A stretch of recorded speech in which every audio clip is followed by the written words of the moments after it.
¡Ay, mis hijos! En un pequeño pueblo cercano a un río, en los tiempos de la colonia, vivía una joven llamada María. Era conocida en toda la región por su deslumbrante belleza, una que atraía la admiración de hombres y la envidia de mujeres. Pero más allá de su apariencia, María era una mujer humilde, nacida de una familia indígena trabajadora. Su vida era sencilla, hasta el día en que el destino la cruzó con don Fernando, un caballero español de alta alcurnia. Don Fernando era un hombre atractivo y carismático, que no tardó en fijarse en María desde la primera vez que la vio en la plaza del pueblo. Fascinado por su hermosura, comenzó a cortejarla con palabras dulces y promesas de amor eterno. Aunque María al principio se mostró cautelosa, pronto cayó rendida ante los encantos del hombre que parecía dispuesto a desafiar las normas sociales por ella. A escondidas, los dos vivieron un apasionado romance. De aquella relación nacieron dos hijos, dos pequeños que se convirtieron en el centro del mundo de María. Los años pasaron, pero con el tiempo, las visitas de don Fernando comenzaron a ser menos frecuentes. María notaba el cambio en él, aunque intentaba convencerse de que eran solo sus inseguridades. Pero un día, todo se tornó claro. Don Fernando llegó al pueblo acompañado de una mujer española, su prometida, con quien se había comprometido por decisión de su familia. María, al verlos juntos, sintió como su corazón se rompía en 1000 pedazos. Esa noche, María no pudo contener las lágrimas. El hombre que le había jurado amor eterno había decidido abandonarla, llevándose con él todas sus ilusiones y dejando a sus hijos sin el padre que tanto amaba. Los días siguientes fueron un tormento para ella. Se aisló de todos, consumida por la desesperación y la humillación. Su mente, antes clara y serena, comenzó a nublarse con pensamientos oscuros. En su dolor, María comenzó a creer que sus hijos eran un obstáculo, un recordatorio constante de su fracaso y del hombre que la había traicionado. Una tarde, mientras el sol comenzaba a ocultarse detrás de las montañas, María llevó a sus hijos al río. Los pequeños corrían felices junto al agua, ajenos al sufrimiento de su madre. María los miraba, con el rostro ensombrecido por el peso de su decisión. La corriente del río era fuerte aquel día. El sonido del agua era ensordecedor, pero no podía ahogar los gritos desgarradores que salieron de los labios de María cuando, en un acto de locura, tomó a sus hijos y los arrojó al agua.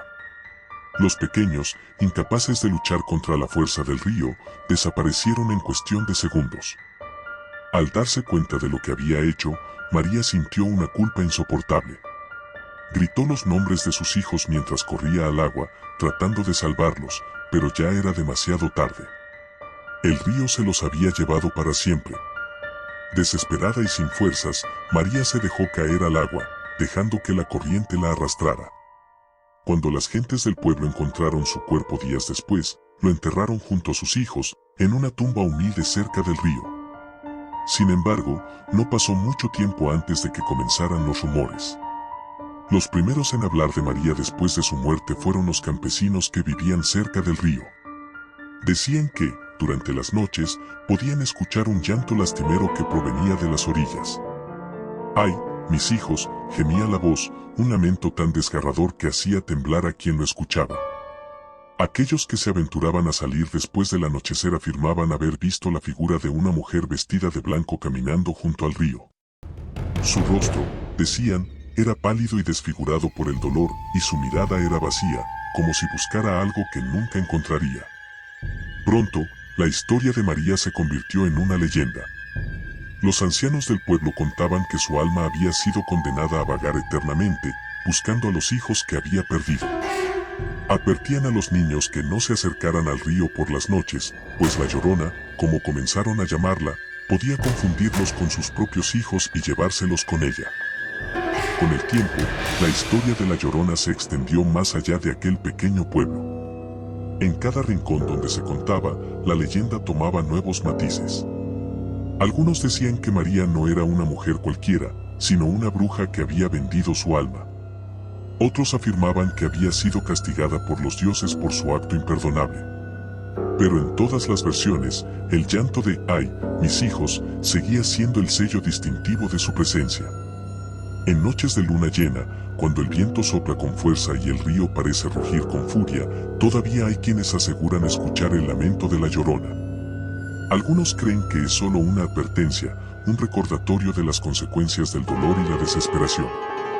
Pero otros, los más supersticiosos, insisten en que su espíritu sigue buscando a sus hijos y que, si tienes la desgracia de cruzarte en su camino, podrías no vivir para contarlo. La Llorona se ha convertido en parte del folclore de muchas culturas de América Latina, pero para aquellos que viven cerca de los ríos y lagos, no es solo una historia para asustar a los niños. Es una presencia real, un alma en pena que nunca encontró la paz. Así, María, la mujer que una vez fue conocida por su belleza y su amor, se convirtió en una leyenda. Su nombre quedó enterrado junto con su cuerpo, pero su historia sigue viva, recordándonos que el dolor puede llevarnos a cometer los actos más oscuros y que algunas heridas nunca sanan, ni siquiera después de la muerte.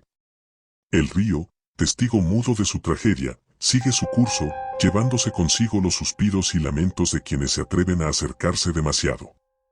Y en las noches más sombrías, bajo la mirada pálida de la luna, el eco de «Ay, mis hijos», resuena como un recordatorio de que las historias, incluso las más terribles, nunca desaparecen del todo.